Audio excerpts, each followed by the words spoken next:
here? Do we need 4 here? We have You 1, 2. You have the proper number that you need to. We do. I'd like to welcome everybody. I'd like to call to order the Sex Education Advisory Board public hearing number 1 on June 10th, 2024.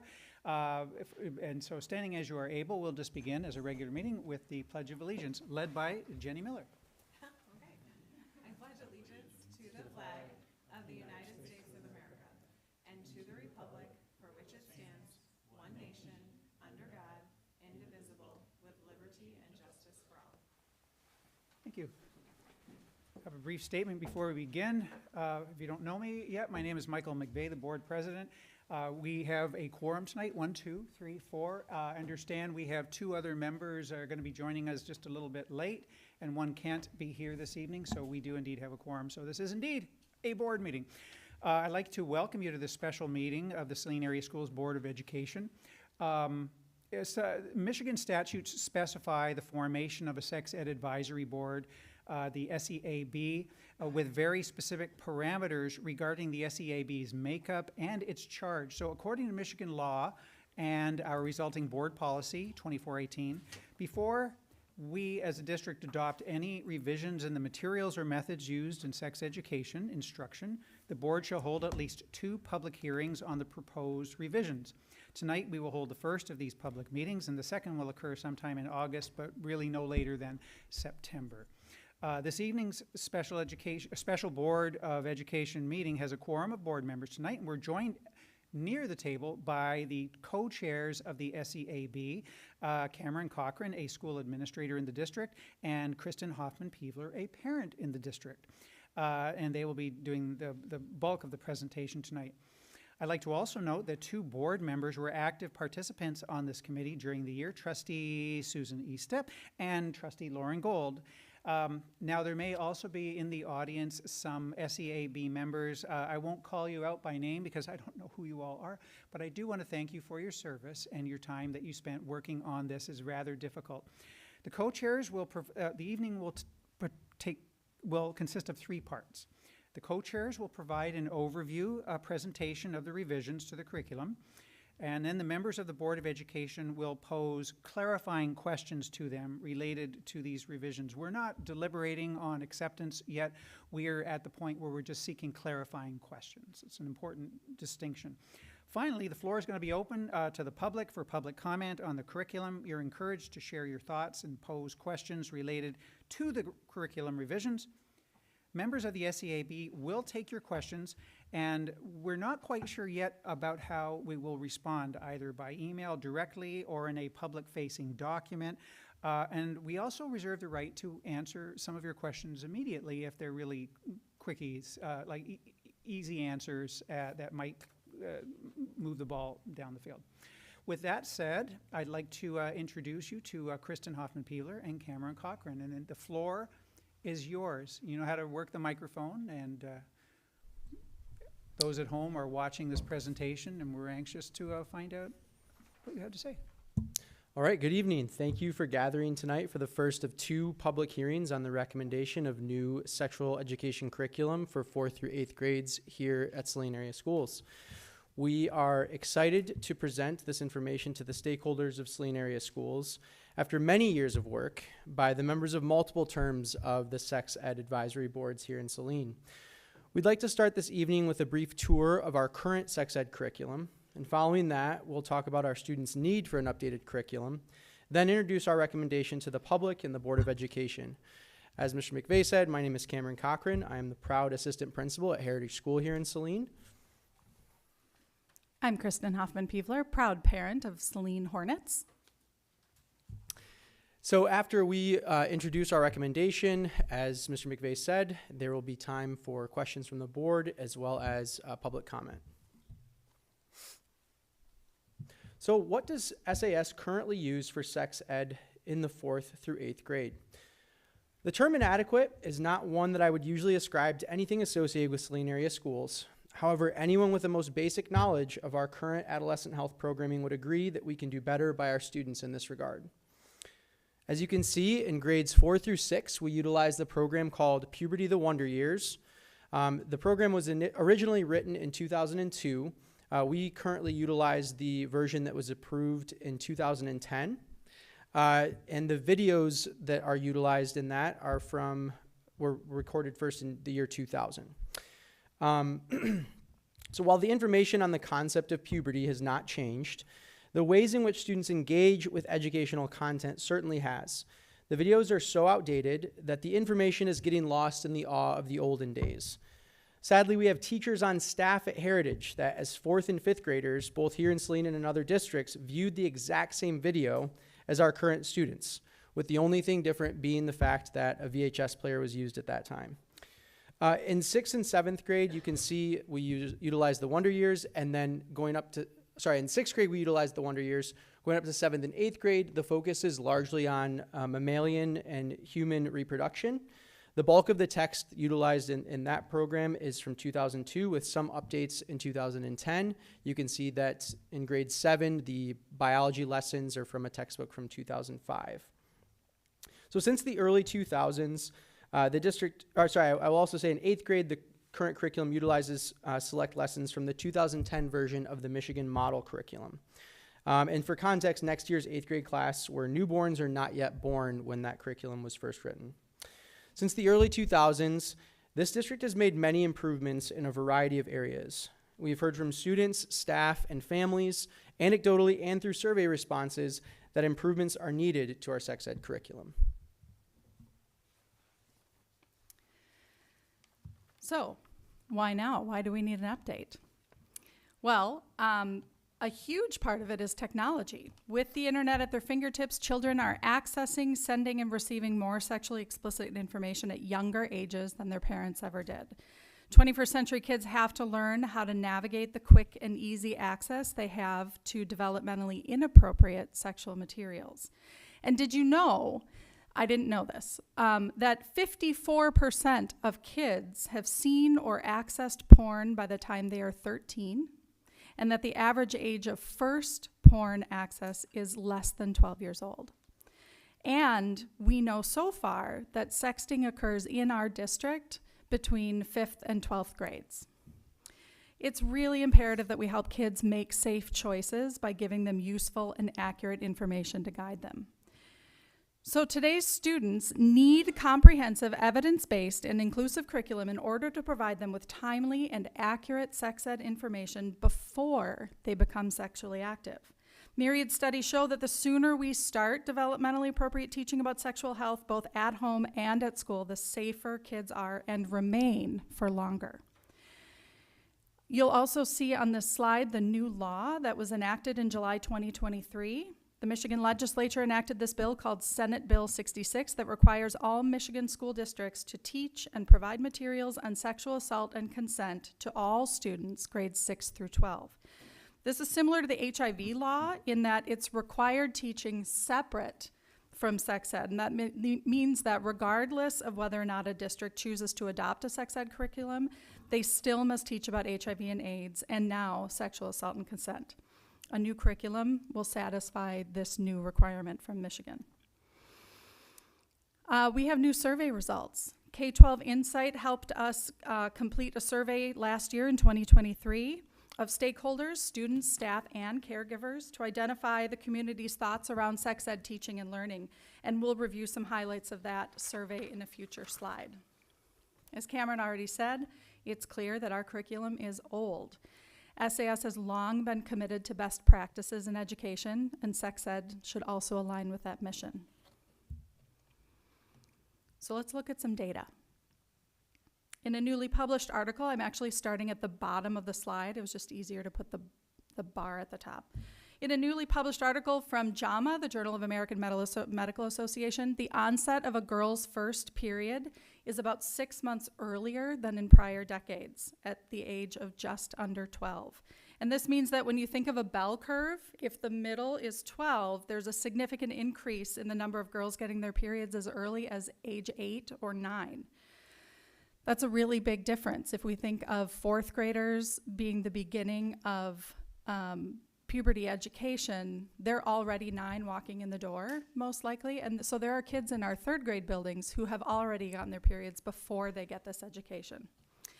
Washtenaw County participates in the MyFi Health Behaviors Survey on odd school years. We don't have the 2023 data out yet.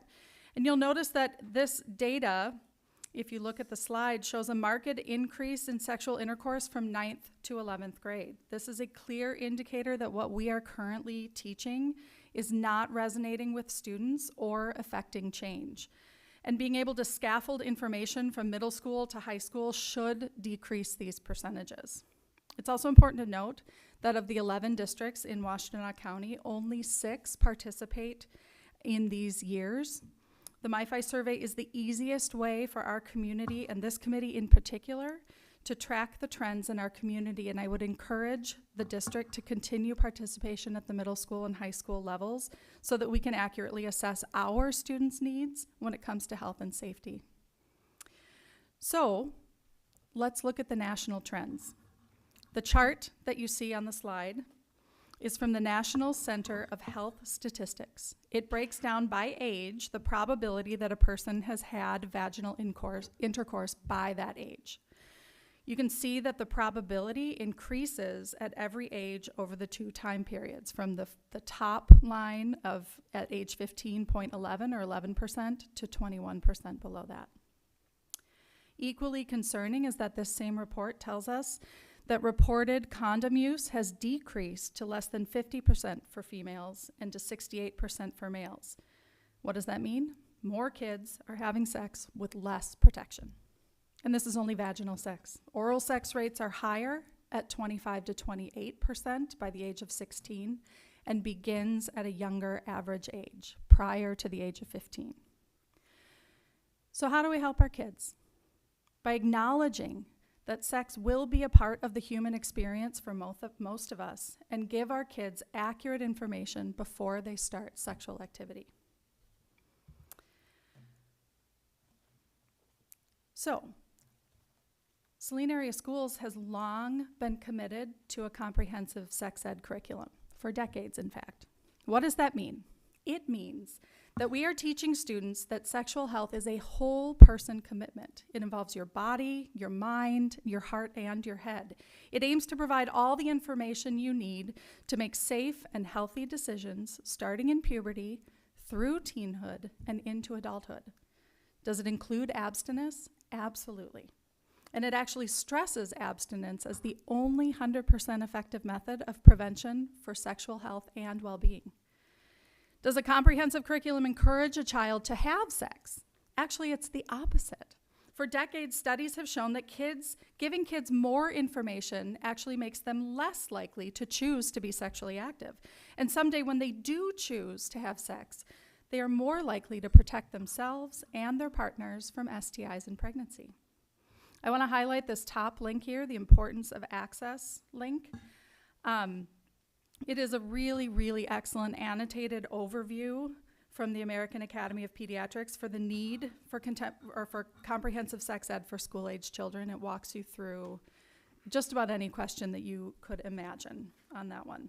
And the other 2 links here are 2 landmark longitudinal studies over decades of time that support the link between comprehensive sex ed and decreased early sexual activity and safer choices when kids finally do decide to have sex.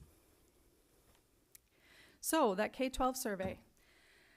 A portion of the K-12 survey, the whole thing is linked here, but we're just going to review some of the themes. You all saw this. We did a public presentation on this last year. We surveyed current caregivers, students, and staff in our district about sex ed scope and sequence, and across the board, every stakeholder group wants more information earlier for students. They want all students included in the curriculum, including students from different cultures and LGBTQ students, and they want kids to learn about consent. And it was concerning how many comments there were from students about sexual assault experiences and dating violence experiences, and our district data does support that same anecdotal evidence. Here are a couple of looks at some of these comments. These are taken right from the survey. Health class should never be about convincing students to not have sex, but instead teaching them how to be safe when they inevitably become adults and make that decision. I'm not going to read to you all of these slides, But you'll see the themes here. Parents, they want consent and communication earlier, less shame, avoiding abstinence-only messages. There are in every group people who are resistant to having sex ed in school at all. And fortunately, Michigan law supports that. There is no penalty for having your kid not participate. And you'll see here from the staff, it's the same messages coming from them. Cameron? All right. So getting into our new curriculum, or our recommended curriculum, our team of Saline community members and staff reviewed 4 different curricula written for our target age group of 4th through 8th grade. We then narrowed it down to 2 potential curricula and then did a deep dive into those 2. After significant discussion over multiple months, the SEAB voted unanimously, with 1 abstention, to move Positive Prevention Plus forward to the public hearing process. P3, as we like to call it, is aligned with the National Sexual Health Education Standards, as well as the SAS policies, mission, and goals. It is evidence-based and comprehensive, and it is aligned with best practice in sexual health education. P3 is regularly reviewed every 2 years, and any updates that we would propose would go through this same process. It grows with our students each year. So 4th through 8th grade, consistent language is utilized, and it is in an age-appropriate way. The methods of instruction are also consistent. So we'll now begin to tell you about our recommendations. It's important to start this part of the presentation by saying that per Michigan law, SAS families always have the right to review the curriculum, resources, and videos ahead of time, observe instruction, and opt their children out of adolescent health if they choose to do so. Public review of the recommended updates will be available at Liberty starting this week through the 2nd public hearing in late August. Community members interested in reviewing the curriculum and materials are encouraged to email me or Kara Davis to schedule a time to do so.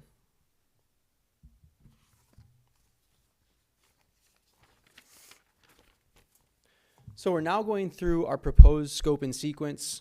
We'll look at each grade level and then highlight some example slides, videos, and resources within each grade level. One nice thing about the Positive Prevention Plus curriculum is that it is designed to be flexible. That means that districts can create the sequence of lessons that works best for their particular district's needs. In the next few slides, we will give an overview of the recommended scope and sequence for each grade level and highlight key parts of lessons in greater detail. The upper elementary curriculum consists of 8 lessons divided between 4th and 5th grades. Currently, adolescent health is taught in 4th and 5th grades over the course of about 1 week in the spring at Heritage, and the proposed curriculum would be consistent in this regard. In the 4th grade, you can see that there are 6 lessons that help students to understand some of the changes that they are currently going through or will be going through soon. And it also supports students with being a kind and respectful peer. So here are some slides from Lesson 3 and Lesson 4. Lesson 4 is covered in both the 4th and the 5th grades, and we'll talk more about that in a little bit.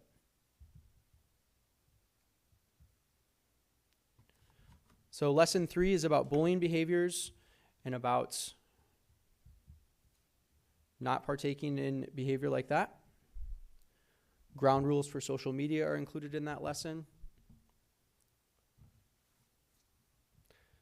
So as Kristen mentioned, students having access to technology. In this time, it's important to be having those conversations both at home and at school.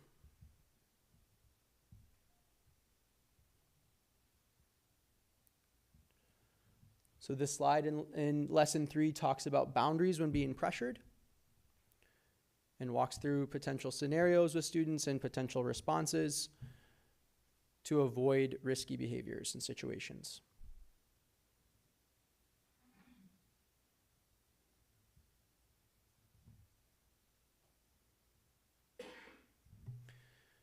This lesson also includes strategies in how to communicate your feelings both non-verbally and verbally.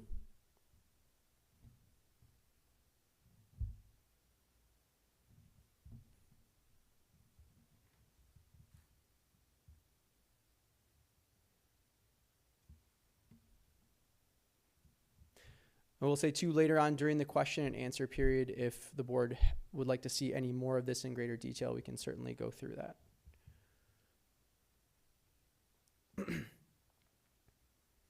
So this is lesson 4 on puberty. And this slide talks about the changes in someone with a vagina during puberty. So utilizing inclusive language, which was an appeal that the SEAB felt was appropriate.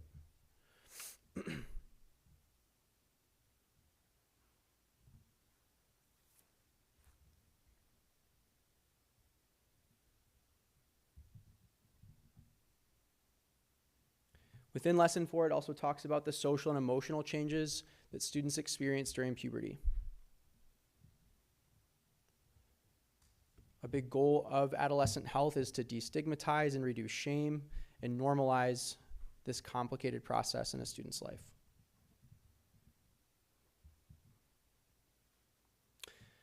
So all 4 of the curricula we reviewed were more inclusive than our current programming. The committee appreciated the fact that Positive Prevention Plus uses inclusive language and covers topics such as gender and sexual identity in an age-appropriate way. For example, in lesson 4, which occurs in 4th and 5th grade, on puberty, the following terms are defined: biological sex,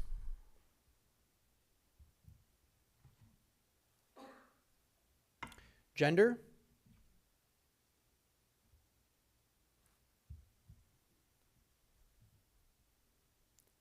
sexual orientation,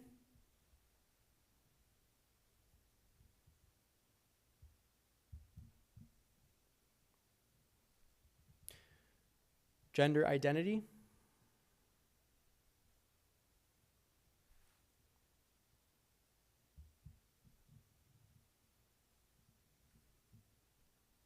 gender expression,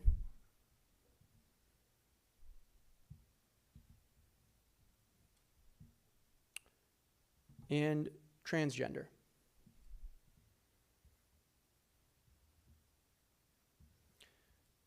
In lesson 4, it is solely the definitions that are given to students. Students are encouraged to have conversations when they have deeper questions with a trusted adult at home. Each lesson comes with an accompanying teacher resource that walks through scripts and prompts for teachers to use. Here's an example of the first page of the lesson 4 teacher resource. Each lesson is about 10 pages long, give or take, and that includes the classroom materials that are used for those lessons.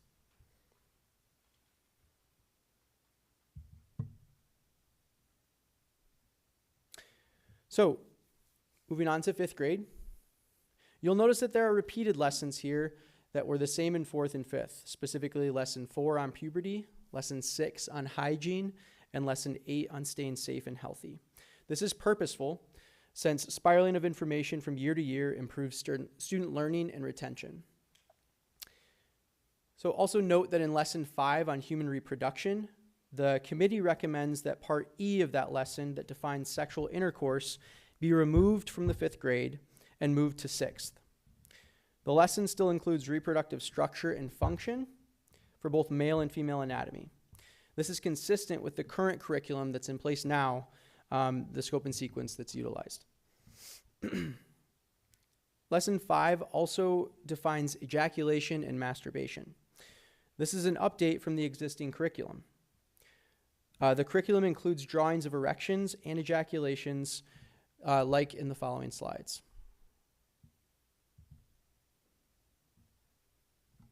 So here on lesson 5,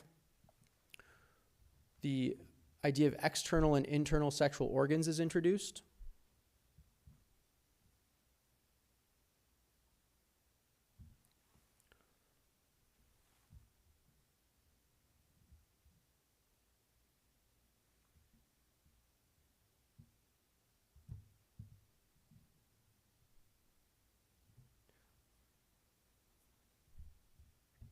So here it's defining what an erection is and that they can sometimes occur at an embarrassing time. Again, trying to reduce shame and inform students.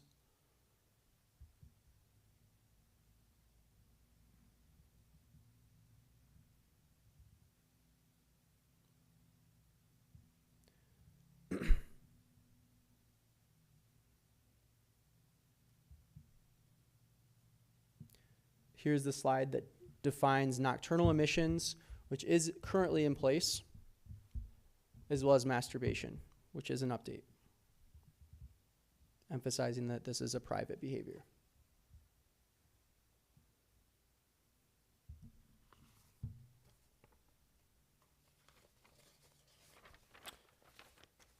So in Lesson 7, we fulfill the state law to teach HIV in every building where adolescent health is taught.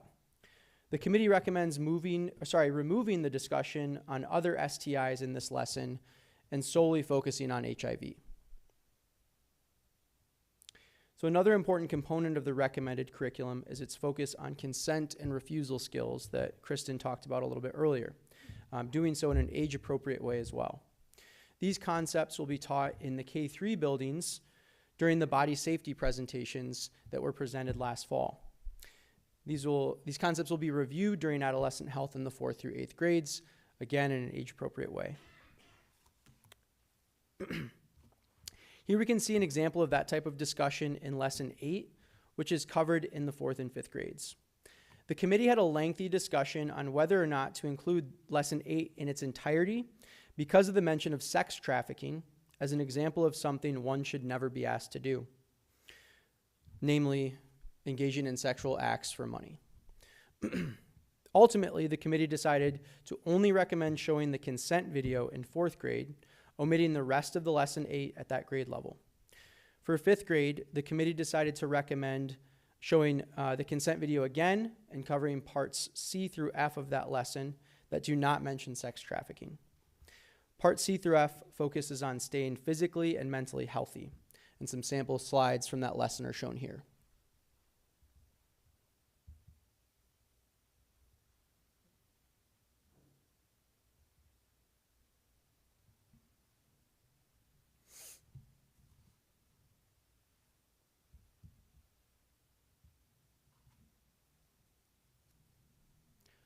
Again, the committee appreciated the holistic approach to this curriculum and its emphasis on not just the physical changes, but the social, emotional, and mental changes that occur during puberty.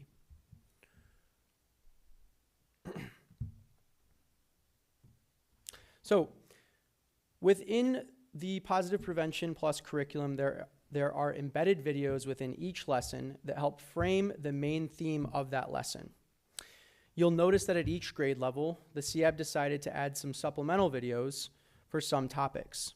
These videos are meant to engage students and to help further explain certain important concepts. A large majority of these topics are addressed in the current curriculum. The recommended updates from Positive Prevention Plus provide a more engaging, modern, and inclusive experience for Saline students. For the sake of time, we will not be showing all 6 of the recommended supplemental videos from 4th and 5th grade. The videos are listed here and can all be accessed through YouTube. We will show the consent video as an example, as well as one of the embedded videos included in Lesson 1. Consent for kids. This is you.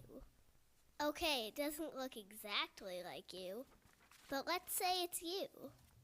This is your body, and you get to decide what you do with your body. No one else is entitled to tell you what to do with your body. Not your friends, not strangers, not adults you know.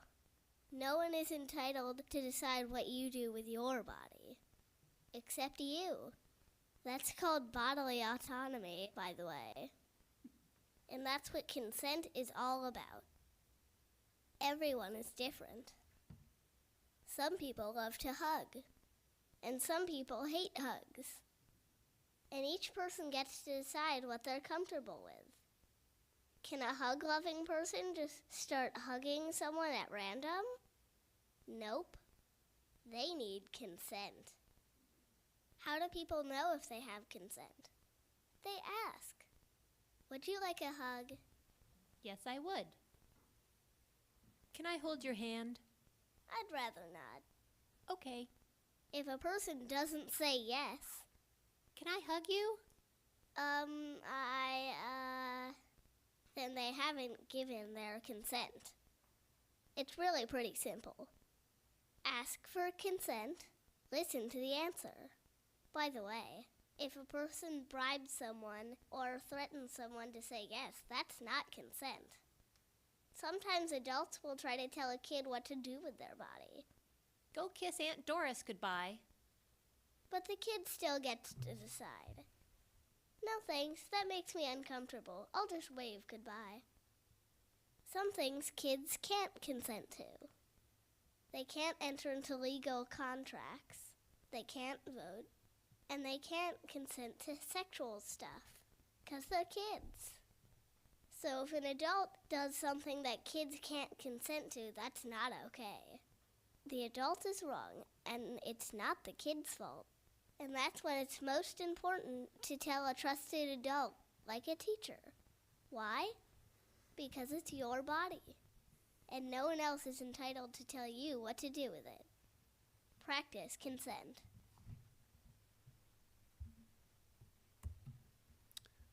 Okay, so next we just wanted to show one example of the embedded videos that are included within each lesson that help kind of set up the topic.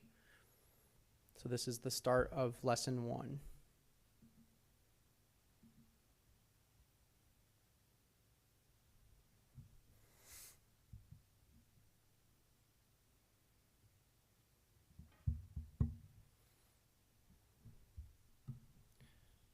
Might need to refresh here.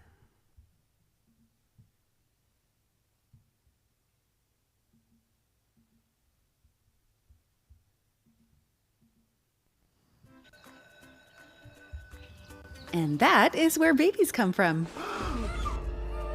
Now, let's talk about the changes your bodies are going through.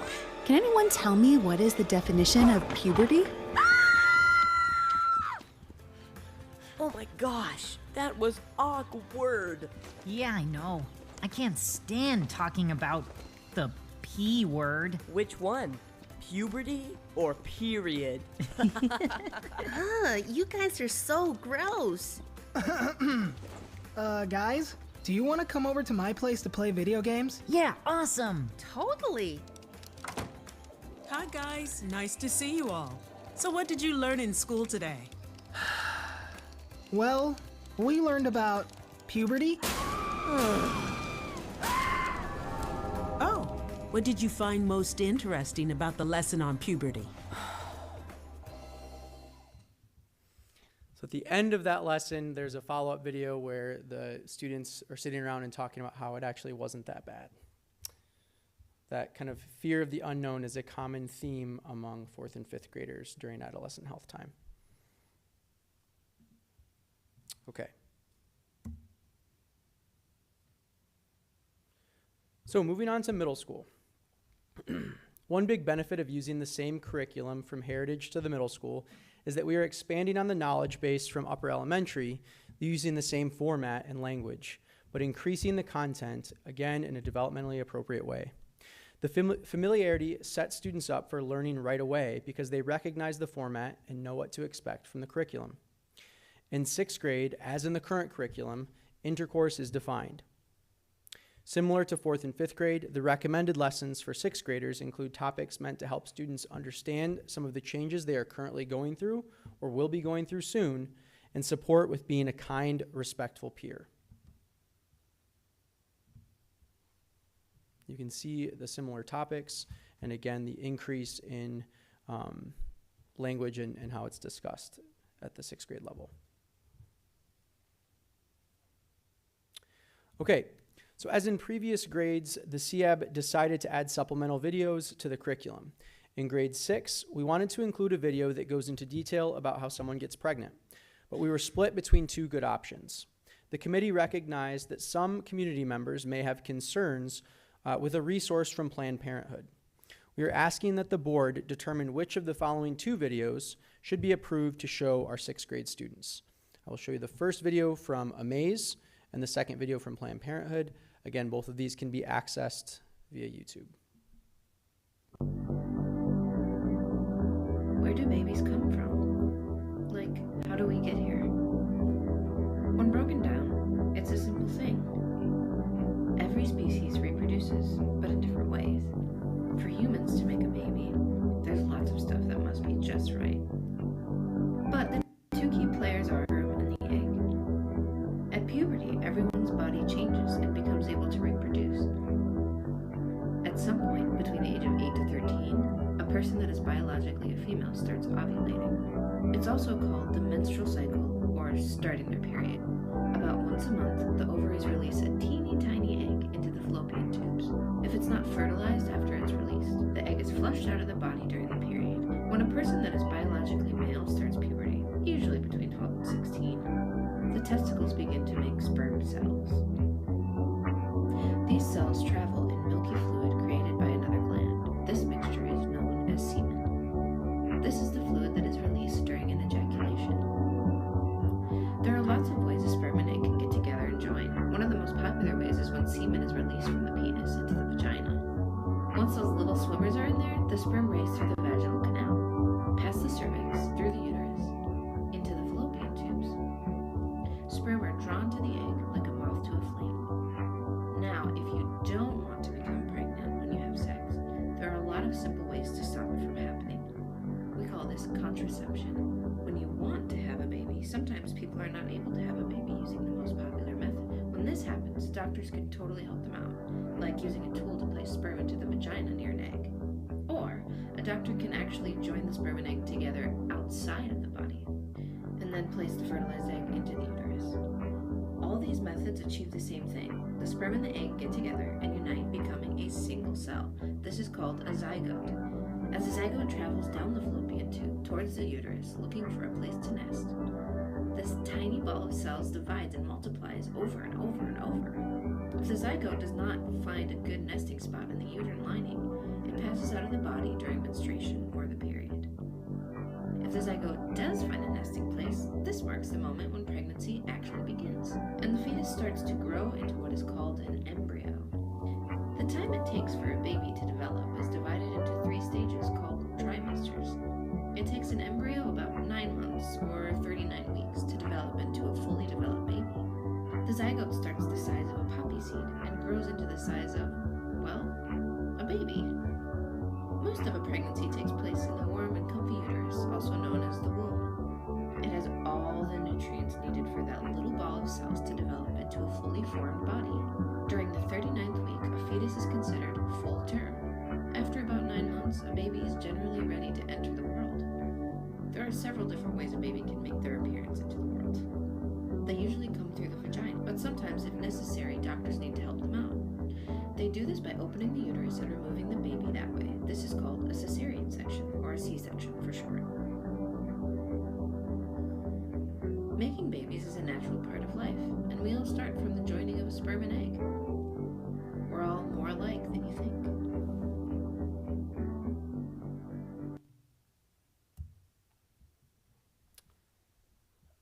Here's the second video on the same topic. Pregnancy is a pretty amazing process. It all starts with sperm and an egg. Sperm are tiny microscopic cells that are made in testicles. Sperm cells mix with other fluids to make semen, which spurts out of your penis when you ejaculate. Eggs live in ovaries, and the hormones that control your menstrual cycle cause eggs to mature every month. These hormones also make the lining of your uterus thick and spongy to prepare for a possible pregnancy. Every month, 1 mature egg leaves your ovary. This is called ovulation. That egg travels through your fallopian tube, which takes about 12 to 24 hours. If semen gets into your vagina, sperm can swim up through your cervix, uterus, and fallopian tubes, searching for an egg. Sperm cells can live in your body for up to 6 days waiting for an egg to show up. Millions of sperm come out during each ejaculation, but it only takes 1 sperm to meet with an egg, which can lead to pregnancy. When a sperm cell joins with an egg, it's called fertilization. After that happens, the fertilized egg begins to divide into more and more cells and moves towards your uterus. The ball of cells gets to your uterus about 3 to 4 days after fertilization, where it can float around for another few days. If the ball of cells attaches to the spongy uterine lining, pregnancy officially begins. This is called implantation. It usually takes around 3 to 4 days to finish implanting. Up to half of all fertilized eggs naturally don't implant. They pass out of your body during your period. When the ball of cells implants into your uterine lining, your body starts making pregnancy hormones. These hormones keep your uterine lining in place so it can nourish the pregnancy. That's why you don't get your period when you're pregnant. But if sperm and egg don't meet up, or a fertilized egg doesn't implant into your uterus, the lining isn't needed and it flows out of your vagina. That's your period. So it actually takes a lot of steps and up to 2 to 3 weeks for pregnancy to happen. Want to learn more about pregnancy? Check out PlannedParenthood.org.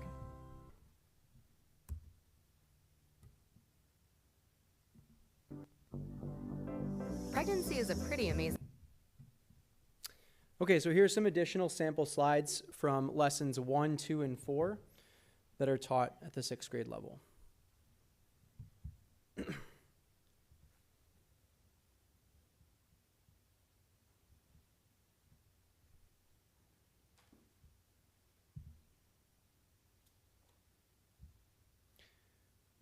In the 6th grade, there is a lesson on gender and sexual orientation that goes a little bit deeper than just the defining of the terms, but is also framed in the importance of respecting those that may have different identities than us. Again, this is important for all of our students to be able to see themselves in our curriculum.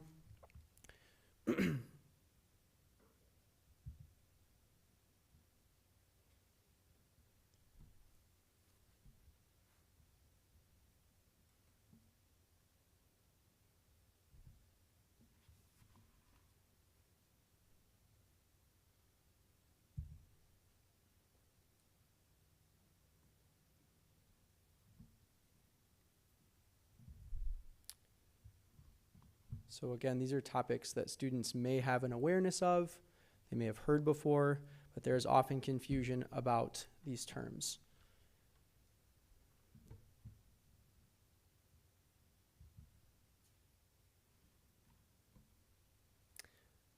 On a separate lesson on bullying and abuse, again, this kind of adds to the lesson in the upper elementary on bullying behaviors, and mentions sexual harassment.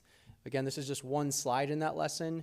There are multiple examples of kind of bullying and abuse, but you can see this is an example of how the language is kind of increased into this more middle school experience.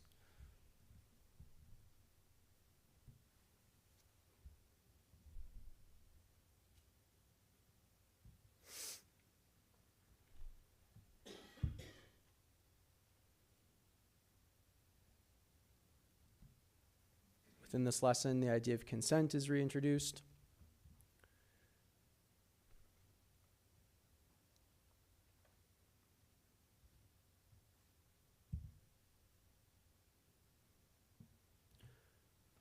Okay, then going into 7th grade.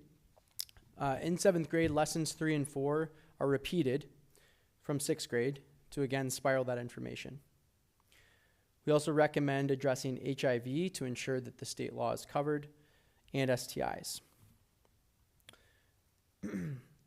Note that in lesson 12 on HIV and STIs, we are recommending parts A and B only of that lesson, which teaches how viruses are spread. It eliminates, by taking out aspects of that lesson, how to find resources for testing. It is excellent information in a well-planned format, but we felt as a committee that it did not fit our community's particular needs at the middle school level.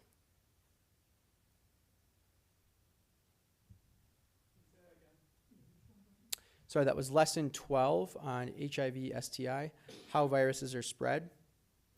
It covers parts A and B only by talking about how viruses are spread, talking about HIV, but it does not include how to find resources for testing.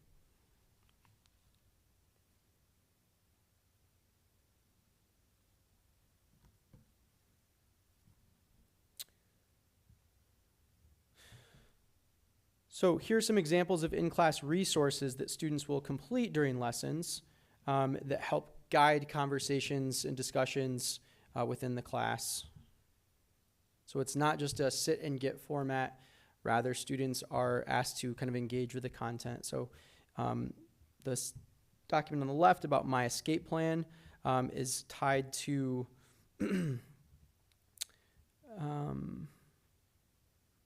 media and peer pressure, lesson 11. Same with the document on the right, the sample pressure lines. It's kind of hard to see, but one of the pressure lines at the top says, come to the party with me, there won't be any parents, and we can get totally loaded. And then a negotiation response is something that the students would work together with the teacher, how to respond in that difficult, risky situation.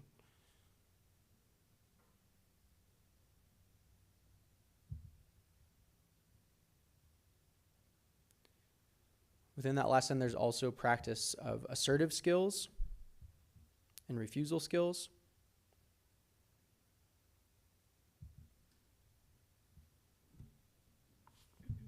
All right, and Kristen will be talking about the 8th grade lessons. We made it to 8th grade, home stretch. So grade 8 is where we see the biggest differences from our current curriculum. Right now in 8th grade, there are pages from a biology textbook that are really centered on a lot of mammalian biology and also humans. Like, we are in the mammal category. There is a little bit of social emotional learning, but for the most part, everything comes from this very dry biology textbook. We felt strongly as a committee that only covering sexual reproduction from a biology textbook is insufficient, given the complex challenges and social situations middle school students face. With the updated curriculum, we have the opportunity to empower students with more knowledge and tools to maneuver through the challenges of adolescence in the 21st century. And as my 7th grader reminds me nearly daily, Mom, things are not the same as when you were my age. And she's right. The sequence begins with a quick review of anatomy from the 6th grade lesson 1, and then moves into the prevention of pregnancy, including birth control options, and then teen pregnancy itself, including fetal development, alternatives to keeping the baby, and decision making. And please note that in accordance with Michigan law, this lesson does not mention abortion as an option.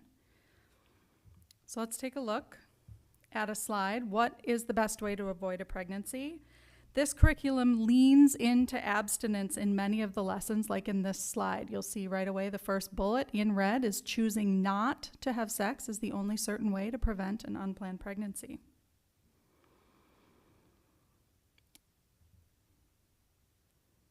And then here's the slide about options. You'll notice there is no mention anywhere about abortion. Safe surrender is one of the Michigan law requirements, and we do talk about that in this lesson. And then they go on to fetal development, that again, scaffolding on the information that they learned in 6th grade about how pregnancy occurs, then what happens during that pregnancy. We talk about fetal development. There is a slide for each trimester. This is the first trimester slide. The other two look exactly like this, just with 2nd and 3rd trimester information. Here's an example of what that looks like.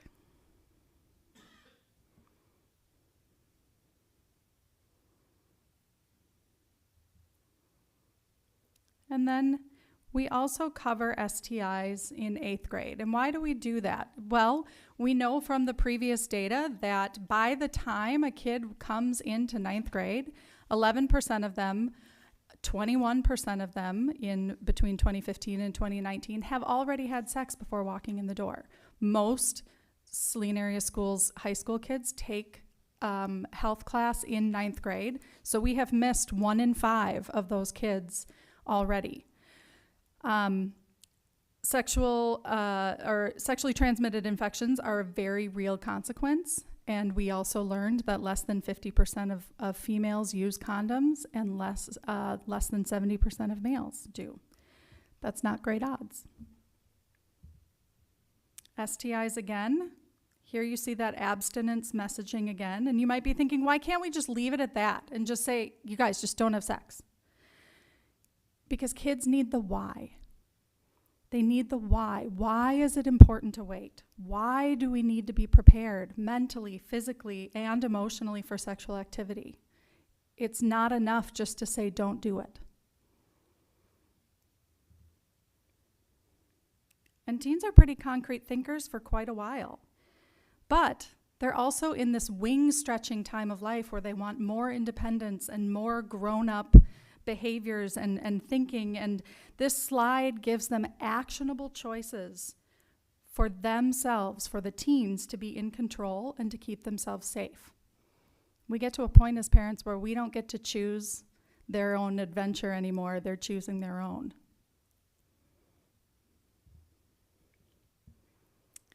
We want students to own this information long before they are in a decision-making situation. Just like when we practice stop, drop, and roll in Safety Town, we practice other healthy info and choices as well. And we pair it with something they already know. For example, universal precautions. This generation of kids just survived a pandemic. They know this stuff. So let's review this and then apply the same logic to sexual health. Introducing condoms and the vital role they play before the student is in a sexual situation increases the chances that they're going to remember the importance of condom use with sex. Do we want the first choice to be abstinent? Absolutely. So let's end the lesson and reinforce that message again. Spiraling that information around and around keeps it relevant and in their heads. And let's address why making safe choices is important. Here are two of the activities in the final lesson of 8th grade. The why every teen is looking for. Goal setting. What are my goals for the next few years of my life? And then the personal contract. How am I going to get to those goals? By not getting pregnant, not having an STI, not putting myself into risky situations, all of these things that we've talked about since 4th grade that keep building and scaffolding and growing with the kids. Like the rest of the lessons, we have supplemental videos.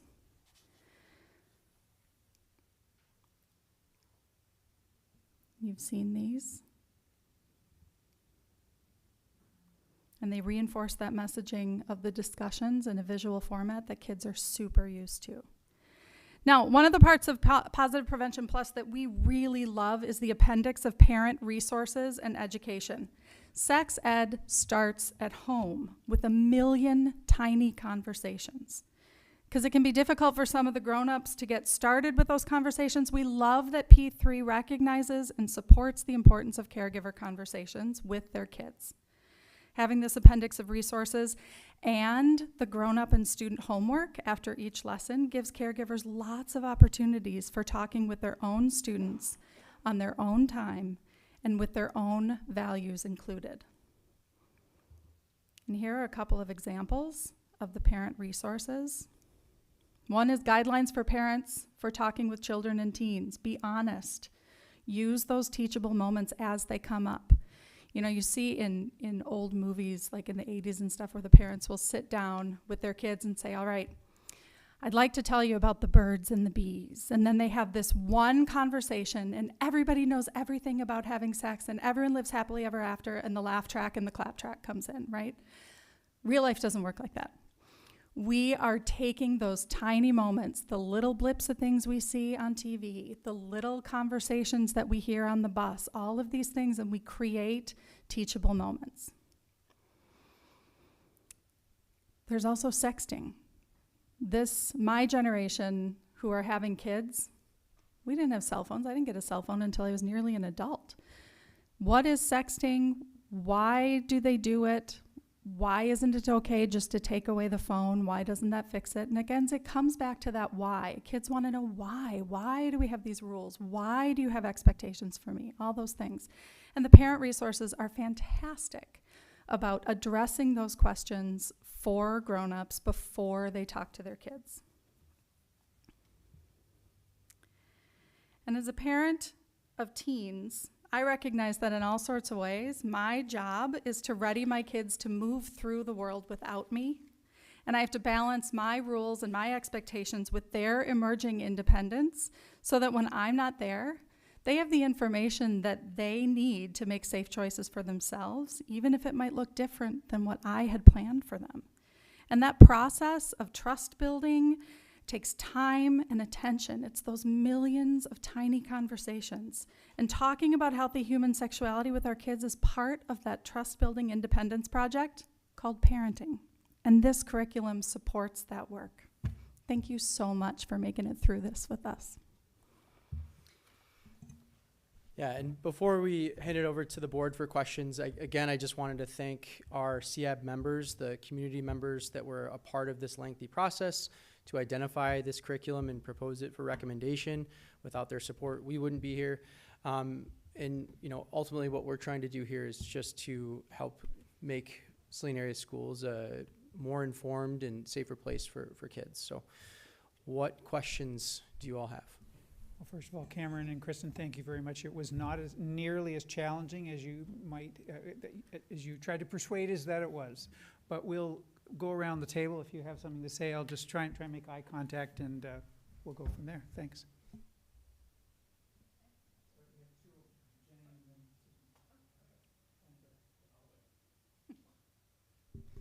I have some questions and comments, so I'll start.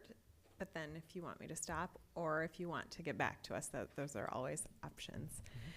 So one of the things that you said is that this is kind of an accumulative curriculum, that it grows with the kids. So when they start in 4th grade, it kind of starts the vocabulary and some of the formatting that then is familiar as they move forward. So I wondered if you might have a plan for how it will be implemented so that the 8th graders aren't coming into it without that accumulation previous. So do you want me to pause on that? I didn't know, since they won't have the 4th, 5th, 6th, 7th, they'll be coming from a different curriculum.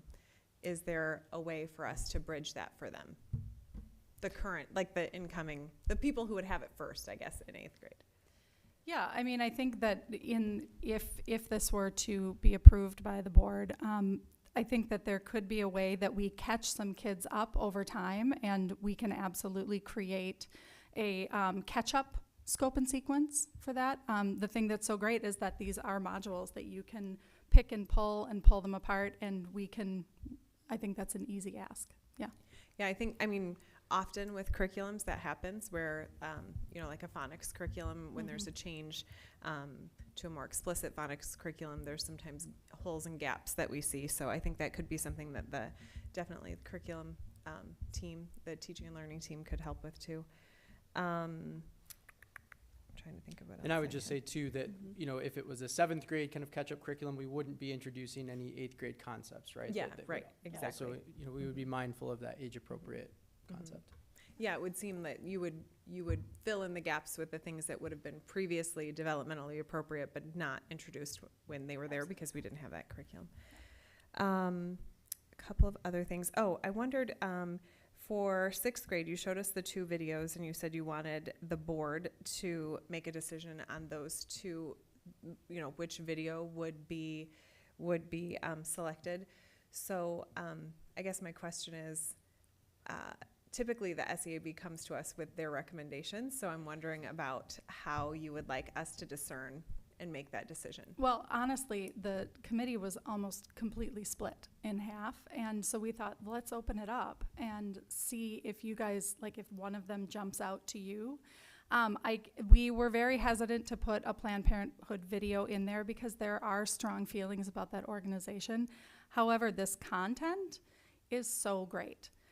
The way that they present it with labels and very, line drawing, clinical, it feels really accessible to kids. But we didn't want to make that decision without some extra input, which is why we're sending the choice over. Mm-hmm. I wonder, when I was watching it, when I was watching the 2 of them, the one thing that did come to mind was, because we know there is kind of a stigma and some strong feelings regarding Planned Parenthood, the end of that video when it says, want to know more about this? Right. Yeah. So I wondered if Planned Parenthood, I know it's probably copyrighted, is there a way for us to get around having that ending piece? That was one thing that I was thinking about. So that's a really good question, and it kind of brings up a point too about some of the lessons that we've decided to take portions out of. So what we would do, for an example, a lesson that we decided to remove an aspect of that. We would create a different slideshow presentation so that those slides from that lesson that were removed would be not even available to teachers to access, to show to kids in classrooms.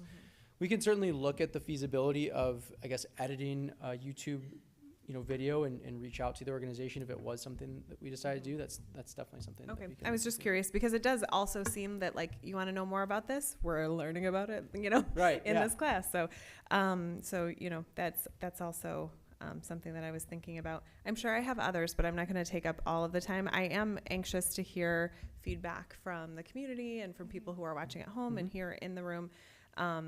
Because there was lots to think about. I took lots of notes. So I want to hear from the rest of the table, and if there's more, I'll come back.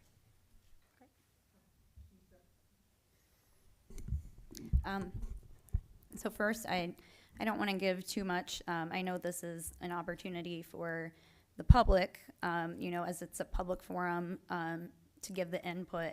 And I would like that to be, prior to the board getting the recommendation and, you all taking so much of what our opinions are is super helpful. But, I'm looking forward to hearing from the public as a whole as well. Yeah, and one of the things that we love about this process is that a lot of times you all are going to ask questions that the public already has. And so by doing it this way and following, meeting orders and rules and things like that, that we're hoping to catch some of those questions from you that the public might also be thinking in their minds too. Go on. Yep, just don't want to restrict the board, have any restrictions, on any of this prior to it. So I want to thank the SEAB members and the co-chairs as well, and Lauren.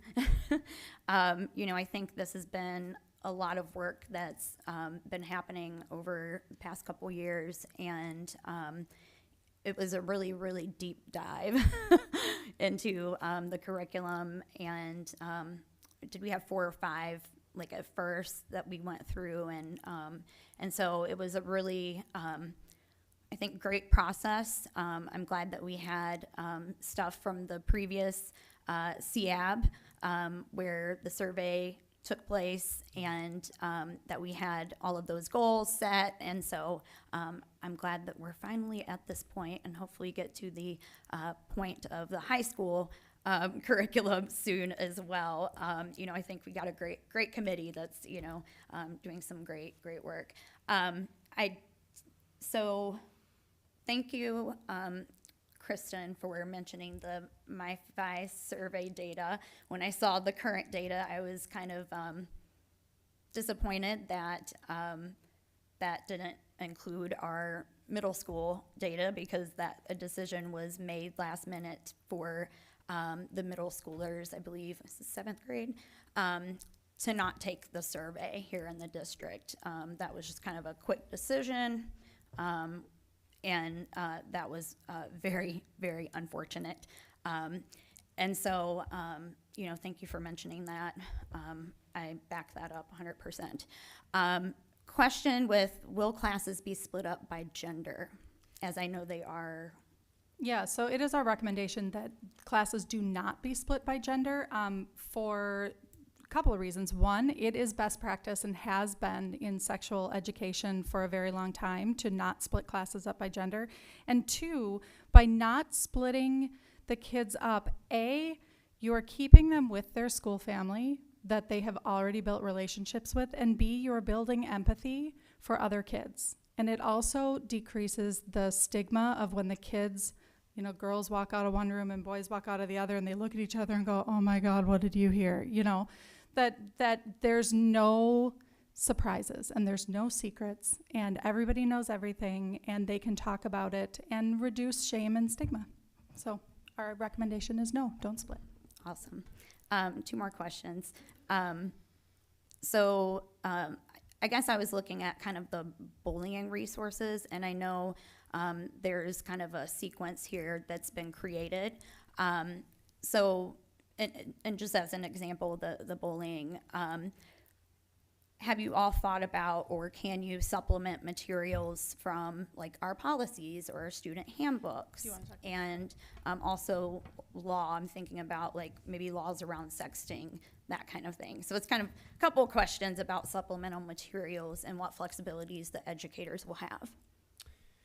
Yes, so with bullying specifically, to answer your question, Susan, yes, we do recommend supplementing at least the Saline Area Schools Board policy, the anti-bullying policy, as a component of those lessons that address bullying, especially at the middle school level, but really in all. And I think when we shared some of our proposed final scope and sequence, that's in there, although I'm seeing that it might not have gotten to this slide for 6th grade. But yeah, and we're open to feedback too, if there's other possible resources or things like that that would be beneficial, but at least SAS board policy.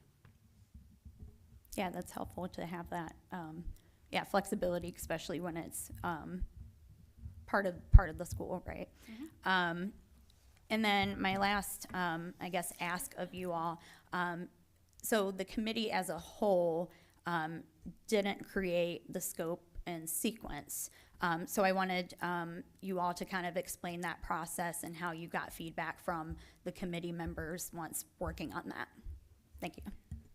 Yeah, I can address it and feel free to chime in, but correct. So with how the P3 curriculum is written, it's not defined to specific grade levels. So Kristen and I, as the co-chairs, worked together to create a scope and sequence that laid out an initial draft of where we felt would be most appropriate to have these conversations around these specific lessons at which grade level. And then we sent it out to the SEAB for review. We had some conversations both in person as well as through Google surveys to get people's feedback, and then made revisions based on those conversations. Thank you. I love transparency, and I just wanted to make sure that that was represented with the committee and to the community. Thanks. Yeah, and for example, the sex trafficking and human trafficking piece was addressed starting in upper elementary at 4th and 5th grade, and the committee as a whole felt quite strongly that that was not an appropriate lesson for our particular community, because we're pretty insular here in Saline, and we took it right out and made changes. And in addition, with the STIs in upper elementary, the committee felt as a whole that the kids didn't really need that information until middle school, and so we took it out. Yeah. Yeah, I think there are several examples of things that we felt just didn't fit for our community, and that door is still open to that conversation. So if there are aspects that you have thoughts and questions on, we definitely want to hear that. Thank you. I want to echo the idea that, you know, with this hearing, I want to hear from our community and your thoughts on this program and what have you, because that's really the essence of what we're doing here. But also, you know, I also will own the fact that I'm glad I have more time in totality to review this and to listen, and I'll own the fact that Dr. Gold, you will be incredibly important to me as a pediatrician because I seek out expertise and all of that kind of thing. But I will state my general desire, my general support for comprehensive sex ed, and I do think the work that you're doing is important, and I do want the committee to hear about my appreciation for it as well. And this is a process that is messy, and it requires us to be bold, and it'll be interesting and all of it, let's just be honest. But long story short, I just think it's important that I would prefer that my own children, like, I could lock him in the room and never ever have to have these thoughts, but at the same time, that wouldn't be good parenting, right? And so I appreciate the fact that you do this, that our committee does this, that our staff supports our students as they go through these discussions and all of it. So I want to make sure I say that out loud first. I wrote down the same thing that Jenny did. I took a whole bunch of notes about, if we did have a preference for number 2, what was the, copyright issues with, because Planned Parenthood can be just a challenging piece when you attach it, right? So I wrote that down.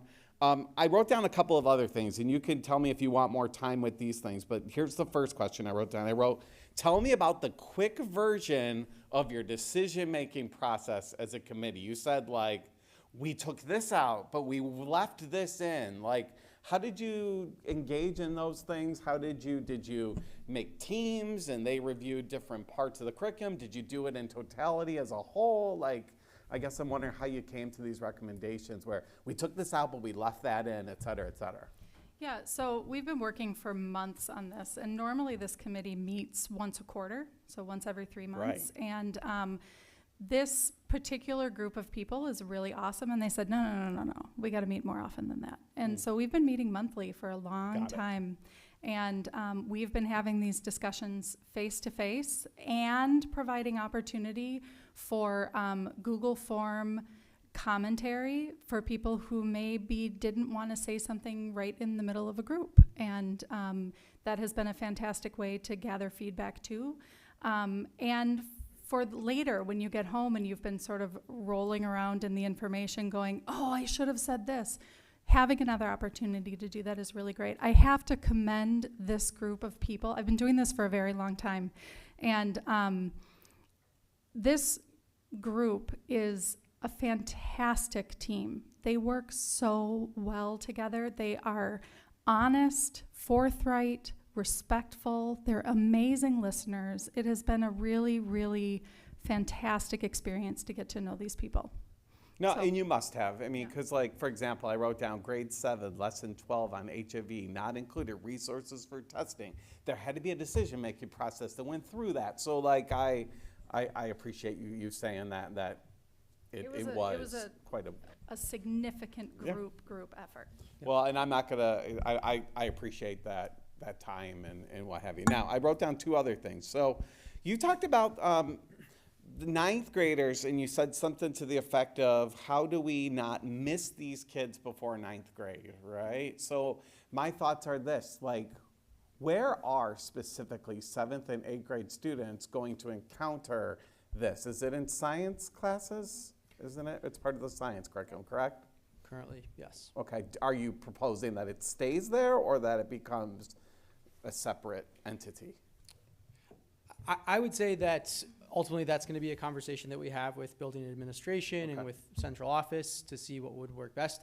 I think logistically, we're thinking that it would be about the same time as it's covered as it is currently, about a week in science classes. But given the fact that it is more holistic, it may lend itself to a health class in those upper grade levels especially. But again, I think that's ongoing. Okay. And I'm comfortable with leaving those at a local level. I just wanted to know the recommendation of the SEAB or the team. And then the last thing. Piggyback on that, and just if I could do it. Taught in the science classes, taught by the same teacher. Is that right? So they will undergo some sort of training then during the year. Go ahead. Nope, go ahead. Every teacher that teaches any sort of sex ed has to have a sex ed certification.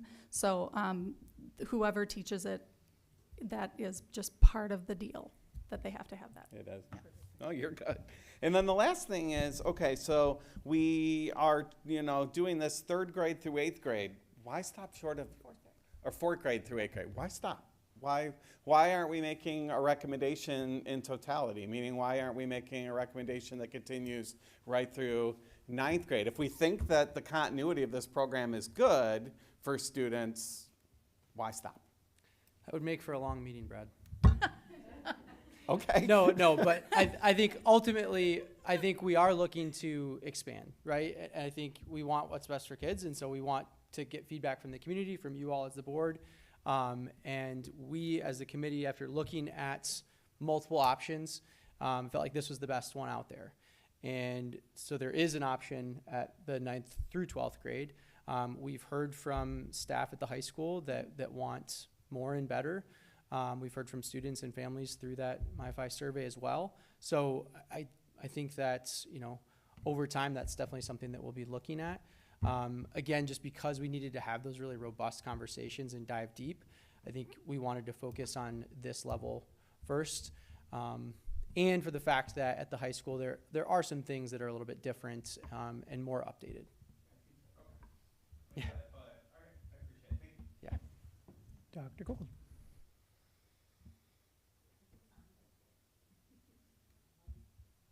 There, now it's on. Sorry. Thank you to this awesome committee and our co-chairs. I would like to start by saying that I reviewed a whole lot of American Academy of Pediatrics guidelines and medical guidelines, ACOG, which is obstetrics, gynecology, AMA. I looked at a lot of that. And then my friend, Kristen, came here with a lot of studies. So she did a lot of that work and presented it all. So I am really pleased with that. This is based in evidence. I think I just wanted to talk about a little bit of my reactions and the growth that I had thinking about this, because I might not be quite as obvious as it might seem.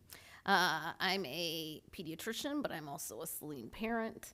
And as I shared with you all, I'm sort of the kind of parent who really wants my kids to hang on to their childhood. You know, I try to fight against the phones and social media and things like that. And I don't think that it has to be somehow not in line with this curriculum. I actually think it does some really great things. And I had to remind myself when I was thinking of our 4th and 5th graders getting this, first of all of my 4th and 5th graders who are starting puberty. I know they said that puberty only went down by 6 months, but gosh, I feel like in another 10 years we're going to have data that's younger than that. I have these conversations regularly with young menstruators. And for, people born male, it's not as early, and that's just the biology of it.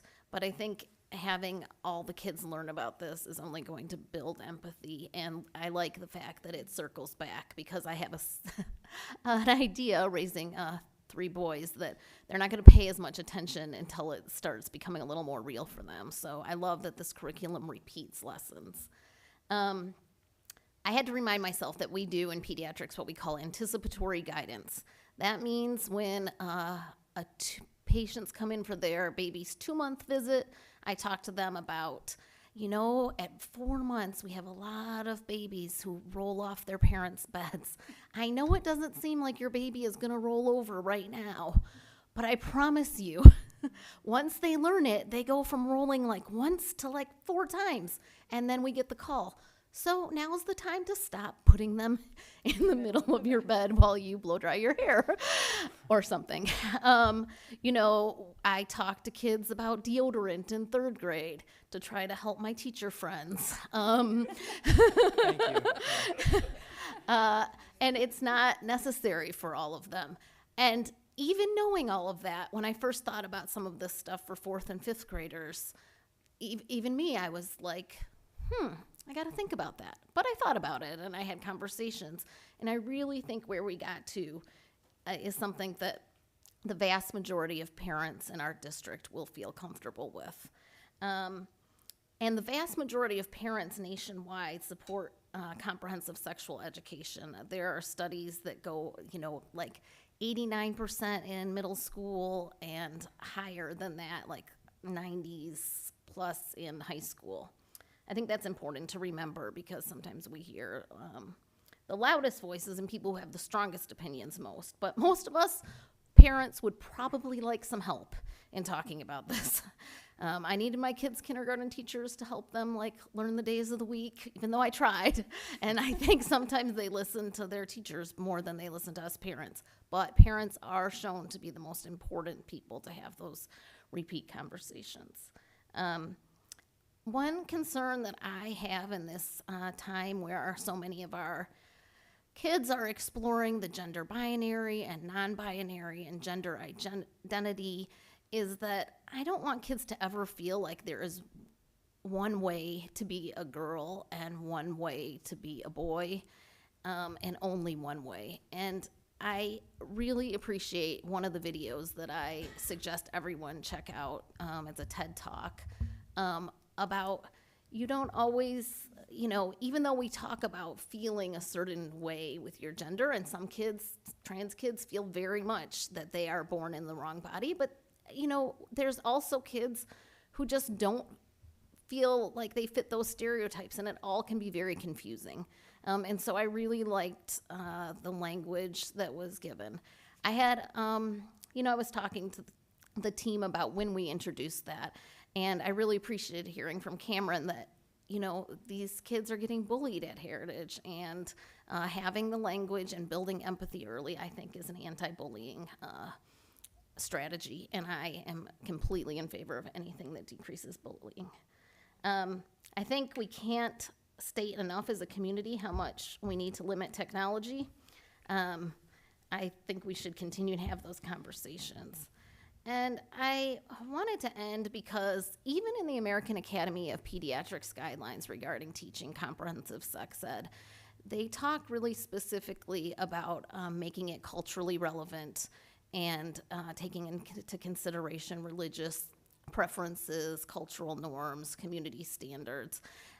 So I was curious as to what my own religious community, the Reformed Judaism community, said about comprehensive sexuality education. And so I thought they had a nice statement. I'm going to say it.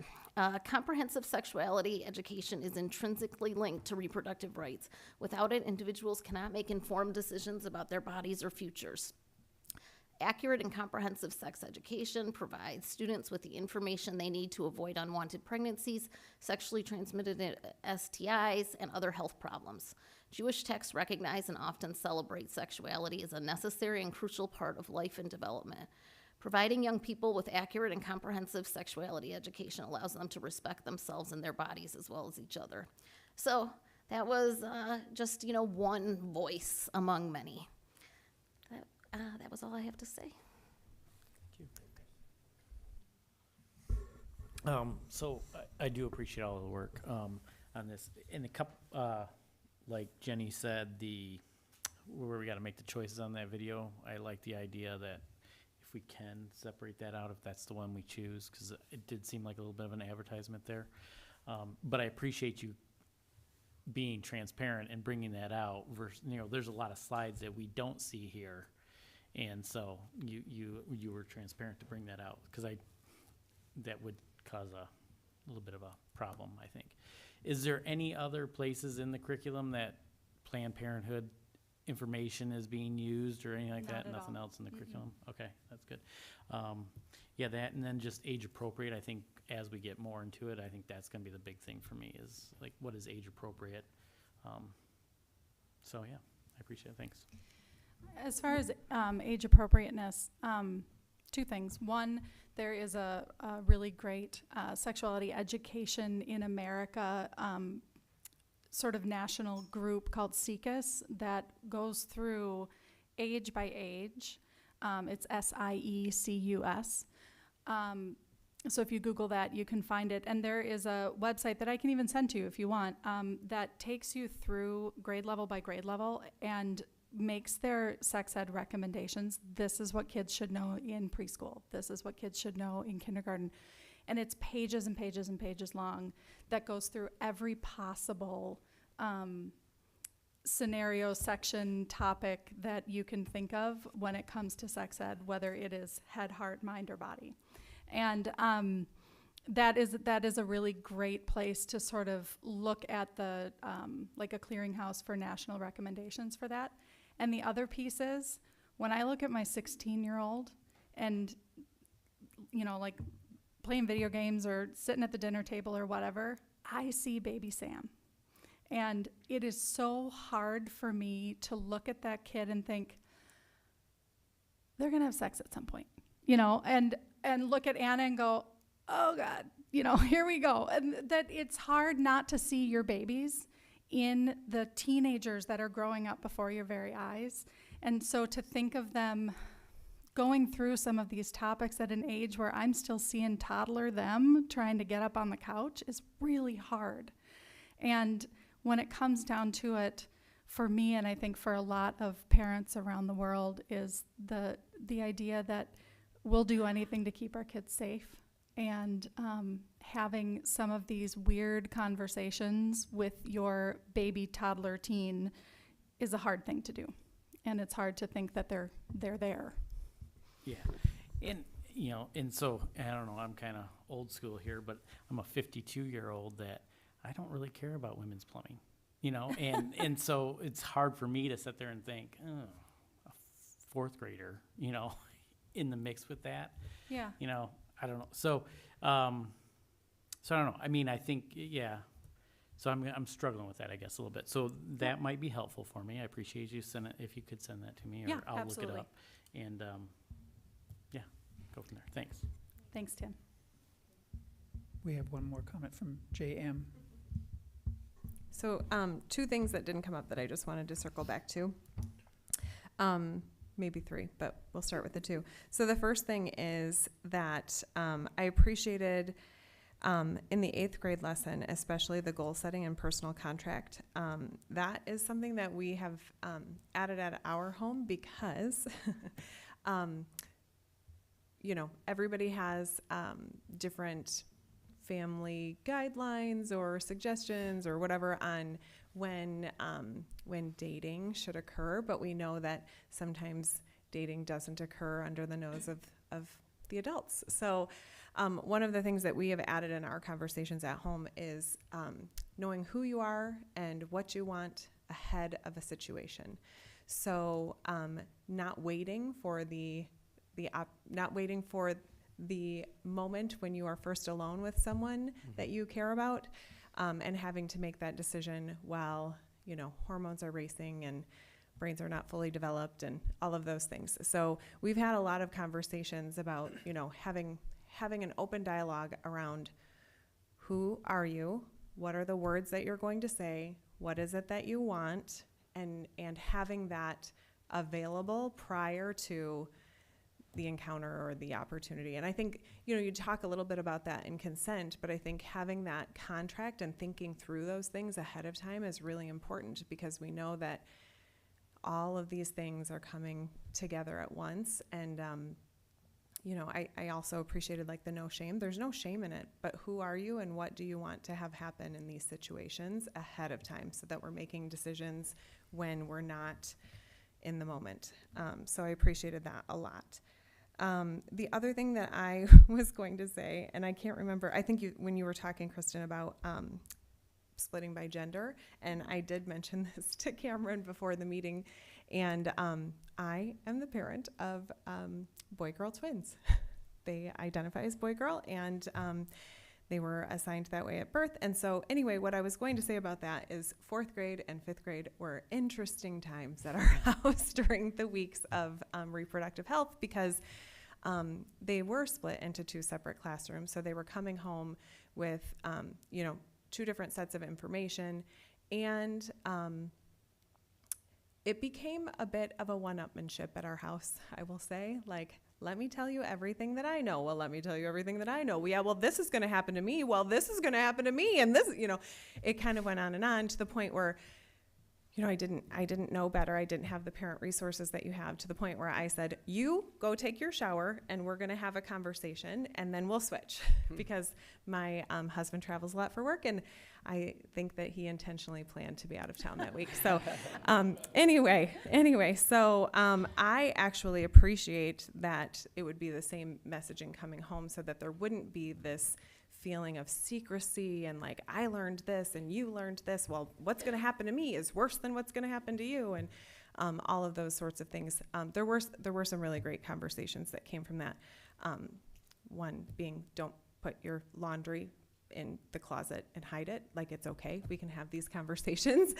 So I appreciate the transparency and the age appropriateness at which these things are introduced. There was one other thing I was just going to say. Maybe it'll come to me later, but I just, I feel like in watching what we've been able to watch and clicking on the links that you sent to us ahead of time, and hearing it delivered from you today, there's a lot to be appreciated about the curriculum as a whole, and there are a lot of things that I wish I had as a child. Oh, that was the other thing I was going to say. My spouse grew up in a household with a male brother, no sisters. And his mother had, you know, some medical things, so didn't have that experience until we were married. And that was difficult because he didn't really understand the mood swings, like all the things that can happen during a period. And so that was one thing that, as uncomfortable as it may have been for him, I was determined that our male son would have some empathy for his sisters currently and future partners and girlfriends, whatever it might be. So I do think there is a benefit, especially from just being empathetic to your partner and having and every couple is different and they can make those decisions. And I think that that's the other thing that we can keep in mind in terms of parenting, that parents have the right to review the curriculum and opt out of portions or all. So there are that is Michigan law in terms of sex education. So those were the three things that I was thinking about that weren't touched on, that I just thought that I would share from Thank you, Jenny. this little old me. You have a quick one? Sure. Oh, a really long one. All right, go for it. I wanted to mention that this curriculum seems to be super inclusive, and I am happy about that. We did pass the transgender and non-binary students policy in 2021. I know a lot of students, or high school students, gave feedback that was missing for LGBTQ inclusive language, and so I want to encourage. I know, Cameron, you mentioned looking at the high school curriculum, and that's what did you say, a meeting for a day or something? Yeah. So the committee and powers that be, that we look at that sooner than later to be in compliance with that policy and Title IX and other policies as well. So thank you for taking all the feedback and those laws and policies and best practices into looking at what you are proposing and recommending. Thank you. Yeah, and just before we kind of transition to the next phase, I do want to go back to that reminder and encourage folks, the reason we decided to have this hearing in June and have the second one in August was to really maximize the amount of time that the community had to come in to review this curriculum on their own. So again, it is a lot, and we encourage folks to look at everything and to come with questions and feedback. So please, we encourage folks to reach out to me, to Kara, to schedule an appointment or to talk more about that. Thank you. I had a couple things I was going to say, but they're pretty well covered by everybody else. I do have some practical questions. So this presentation that you shared with us this evening, with all the great links, will this be available to the public, or some version of it without your notes, perhaps? Yes, we can make this available. Well, I'm just curious to know what your plan was, and basically, what are the practical steps in accessing this curriculum? Yeah. Also, a couple of the videos are marked like unavailable, just so you know. All right. To us. Okay. And the one we have. Okay, that's good to know. Yeah, we'll definitely check the links. The supplemental videos should all be able to be accessed. I know I saw some people taking pictures of the screens and things like that, so they should be able to be accessed through just a quick YouTube search. And everything in terms of the teacher materials, in terms of slides that will be accessed by teachers in the classroom with students, those things will be available during the public review process here at Liberty. Did you want to say something about the slides? Just that we will, the supplemental video lists, we will make sure that is available readily at Liberty. And they're all YouTube videos. You can just Google it too. Sure. So. And this meeting is recorded on YouTube. Yes. Yep. Right, but the links on this presentation aren't necessarily available. So the last question I had is that earlier you and I, Kristen, I think had a conversation about a feedback form for the public. Is that somewhere? Yeah, it's in my head currently. Got it. Okay. I just ran out of time. It will eventually but become this clearly evening available. I will finish making that, and we'll get that out. No we did pressure. the same for the body safety talks. Yeah. Yep. Super, okay, no pressure. We'll work out the details, but I appreciate that it's going to be available, and if there are any little glitches early on, we want people to see the curriculum in the community, not. Yeah, we so- really do. Exactly, Yeah. so if there are any issues that come up, we'll resolve them as quickly as possible, and that's where your email address comes in really handy, so. You're not allowed to go on vacation this summer. So if you would like to, could you do me a favor, Brad, or and get the forms, like to find out who's on the list. If you want to sit down, somebody over there does. Jackie. Thank you. The fabulous Jackie Martin does. Now, we will start with the students, although Ari has graduated, so technically, yeah, you're still a student. We have M. Habrecht. There you are. And you are a student. I am a student. Thank you. Are we going to kind of adhere to the 3 minutes? Just a quick note about public comments, just for you all. Thank you. That a member of the public can address this SEAB briefly and the board for up to 3 minutes. Request to be scheduled on the agenda of a future meeting. Please note that students will be given priority to speak. The first, there's no first portion here. So individuals addressing the SEAB should take into consideration the rules of common courtesy, please. The public participation portion of the meeting cannot be used to make personal attacks on an SEAB member, a Board of Education member, a district employee, or student, or superintendent. Thank you.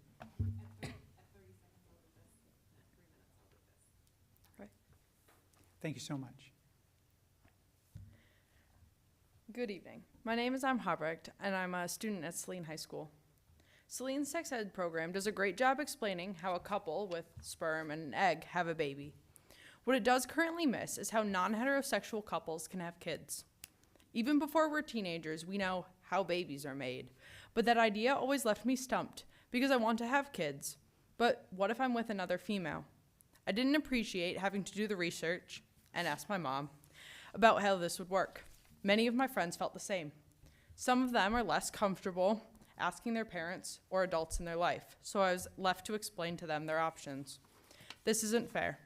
I don't mind at all explaining this to my friends, but I shouldn't have to. It isn't fair that heterosexual couples have it all laid out for them in school and have no questions left to ask, while students like myself have to recruit Google to teach us our version of that day's lesson. I agree that it is crucial that all students receive sufficient sex education, no matter their sexuality or gender identity.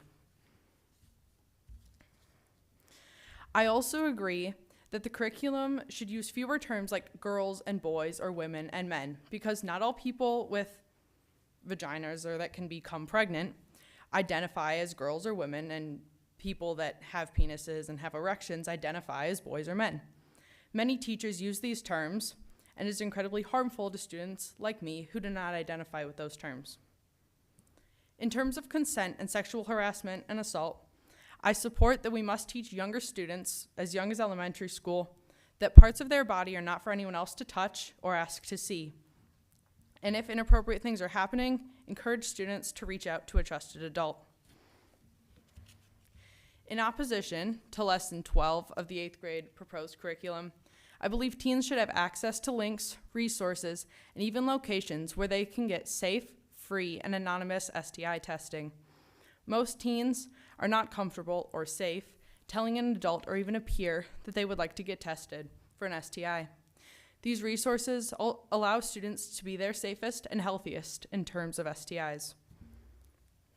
Another thing I believe we must reassess is how we approach sex ed during COVID. We cannot again try to stuff a missed year into the next year's curriculum. That was how my health class was attempted to function in 6th grade.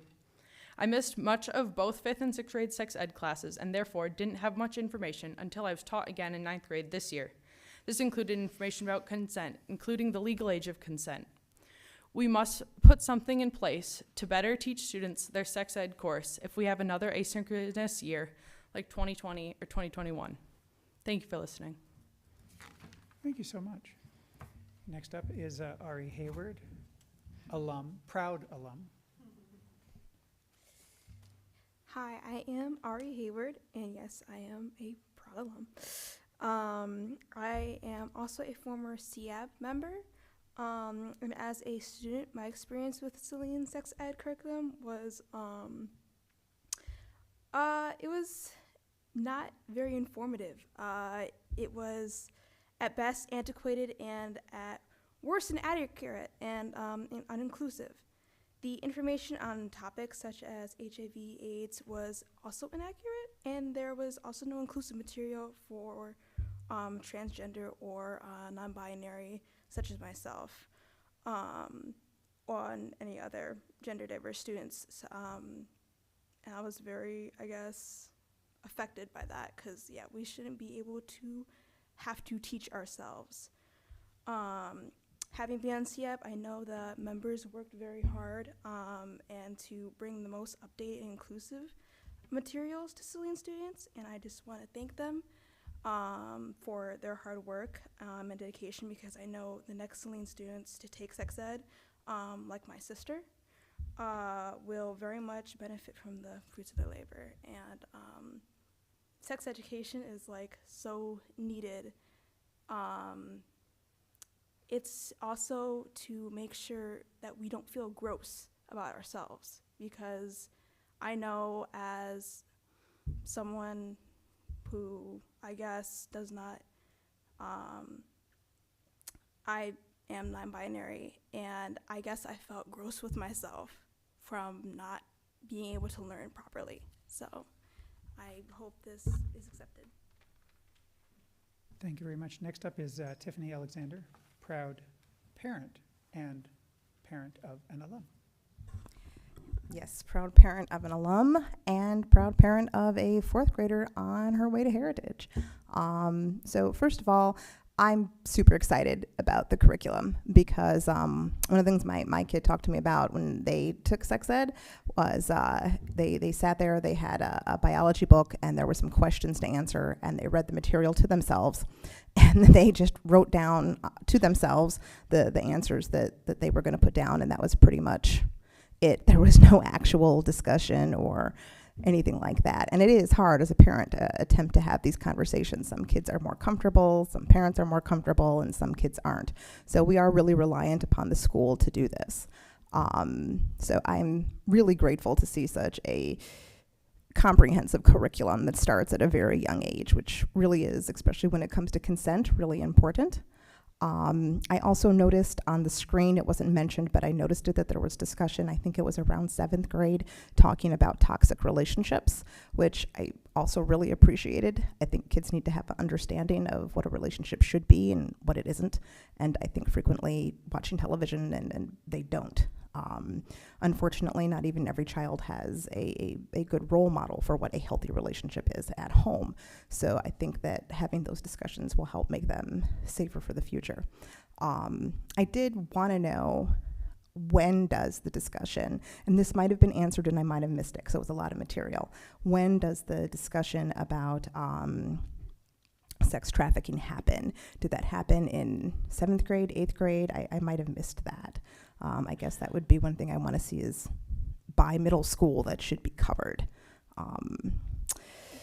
And then I appreciate the idea of not separating the kids and having them all. I think that the point was made that because kids have been separated, that boys become men who don't care about how women feel and what we go through. And I think that that's the whole purpose, is that by putting them together, they will learn to care and to have empathy, and for it not to be foreign or weird, and then women don't have to be embarrassed about their bodies in front of the men that they choose to be with, or just men that they're friends with. A lot of kids go to school and they end up getting made fun of by a lot of boys who don't understand what's going on. And I think that would cut down on a lot of that. So again, I just really want to thank the members of SEAB. I thought it was great. I'm really excited and looking forward to what Summerlin can have to experience at Heritage. Thank you. Is that an easily addressed question about when sex trafficking shows up in the curriculum? If it is, I'm happy just to get a quick. If it's not, if it takes longer, then we'll pass on. No, we can. Why don't you move on, and then we Okay. Dr. David Hayward. Thank you. I'd like to just kind of, I guess, echo a lot of the comments that we've already heard about what a positive step forward this new curriculum seems to be. As the parent of an incoming fourth grader, this is something that is very timely from my perspective. And I noticed, as I was looking at the citations for when the current curriculum was developed, my fourth grader was born in 2015. I think all of the current curriculum was developed long before that, and most of it even before my now graduate was born in 2006. So long since time for an update, and I'm very, very pleased to see something that's very thoughtful in terms of both inclusivity and in terms of bringing in important concepts like consent. If there's one thing I could say, it's that I don't think that 1 week a year is does justice to this important set of concepts. It would be nice to see this worked somehow into something that can be done bit by bit throughout the year and not just kind of pushed all into one place. Thanks. Thank you. And finally, Megan Gunderson, who is a parent and SEAB member. Oh, we have one. Jackie, is there one more? I can wait. After. No, go ahead. Okay. Well, I talked to you more as a parent than as an SEAB member, but yes, I was. I had expressed concerns in our committee meetings about target audience. I don't disagree with any of the information. It's obviously based in science and best practice, but as a mom of many, all 4 of my kids are different, and so what I would have chosen for one at one age, I may not choose for another. So I still appreciate the fact that Saline has an opt-out program. I understand that it's mandated by Michigan law. However, having it be a non-confrontational or what's the word I want to use? Negative reaction when somebody chooses to opt out their child. As a parent and a primary educator of my children, I like to have that as a backdoor option if I choose to use it. I did want to highlight that I appreciate that you live streamed today's meeting, which was nice, and I'd like to see that more often just because it's hard for some parents because of daycare or school issues or distance or Michigan Avenue traffic to try to get here on time. I thought that was a nice ad so that people can't say, well, I didn't know, or when would I see it, or how can I find it? I think the more open and honest and transparent we are, the better off people are in general. In support of Ms. Peebler's comment about Michigan law respecting the right of parents to choose for their children, I wanted to highlight part of the Michigan State Code. That's MCL, hold on a second, 380 something, and I'll find the rest of it. But it specifically states that a pupil can be excused without penalty or loss of academic credit, since sex ed's not a requirement for the state of Michigan. But what I did notice as a parent of a middle schooler this year and as a high schooler and in the past since transferring to this district, there's this alternate assignment right now for kids whose parents opt them out, which is punitive, and it has a negative connotation, and it's a lot of work. It's not a 20-minute amaze video. It's like, at least in the high school, it's a big paper, and it feels like those kids are being penalized because their parents are making the choice for their family. So I would like for you to revisit that in your operationalization or in your scope of sequence of how you would address not penalizing a kid because their parents are making what they think, and which is far within their rights to make a decision for their children. Thank you. Thank you. I appreciate that, and I know that Ms. Davis is working on a response right away. We have one more from Tran. Thank you.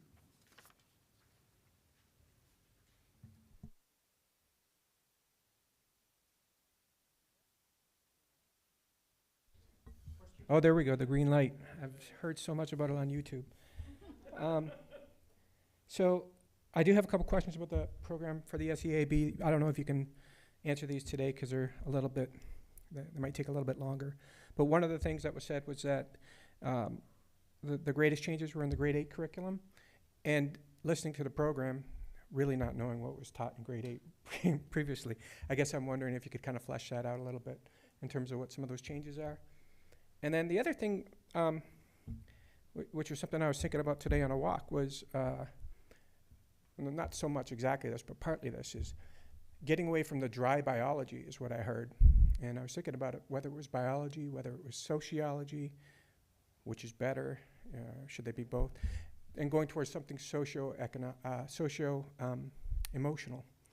And I guess I was hoping you could provide a few examples of what that means, how that, some examples in the curriculum of how those changes have taken place. And that's basically it. Thank you. Well, I think that is, thanks, Trana. I think that if this is for an article, that maybe you can get a longer answer from the team. Otherwise, it'll probably be covered in the next session, or the next hearing. Thank you. Well, I want to thank, yes, you were going to answer that one. Probing question, which I've already, sex trafficking, thank you. Right, just to the question about when the concept or topic of sex trafficking was discussed at the middle school. In our current scope and sequence, it is not addressed at all at the middle school. So the, I guess, options based on where we're at now is that potentially including lesson 5, which is in the middle school curriculum, but that was removed from our recommended scope and sequence. So it's currently not in there at any grade level. Right. I mean, we would have to make that decision as well. So I think, 7th or 8th or something like that, probably. But, and then I guess the other option would be similar to what we did with the conversation about intercourse, removing that aspect from the upper elementary lesson where it was introduced and moving it to 6th grade. Sex trafficking is a topic in one of the upper elementary lessons that we removed, specifically lesson 8 in the upper elementary. We could remove that topic and move it into the middle school, or to keep it out altogether again.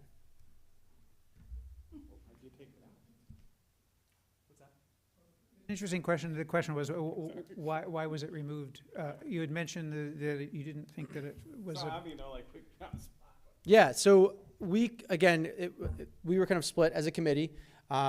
Several members felt strongly about including it, specifically as Michigan's is, kind of a hub for sex trafficking. And it's a topic that several committee members felt strongly about having that conversation with students and equipping them with skills like an escape plan and avoiding those risky situations. Others felt like it was, to have a whole lesson especially, was potentially overwhelming for students at the middle school level. Well, thank you. I appreciate that. Mm-hmm. I just want to say thank you then to everyone who showed up this evening, everyone who's watching online or watching tomorrow, not right now. I also wanted to thank, if there are any, again, SEAB or SEAB, members here in the room. Thank you for all the excellent and hard work you did on this. I spent a lot of time looking at this material, and I'm looking forward to looking at it over the next 2 months in a more leisurely way. And I know the rest of the community is as well. And the question, thank you for figuring out a way to get public feedback. We may end up making a public statement about that once the form is solidified, because we do want to hear from everybody. Great. Well, thank you very much. I guess I'd like to adjourn. Without objection, I'd like to adjourn this meeting at 7:54. I'm hearing no objection, so boom. Thank you so much.